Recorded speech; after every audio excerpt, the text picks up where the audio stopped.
Okay, so you guys are gonna blow your mind. I have a Forrest River RBL 252 or 252 RBL, and it has a slide out. And the slide out was binding a little bit.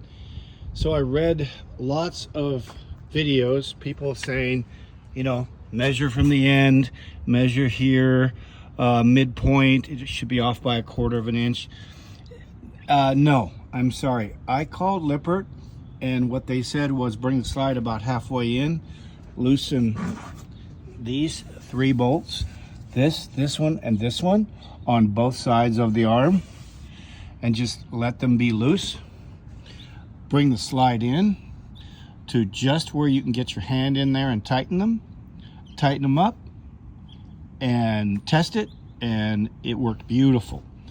That is the simplest thing you can do. I don't know why everybody was going with these other things, but hey, if you like what you see, hit the button and hit the bell, and you never know what you're going to get.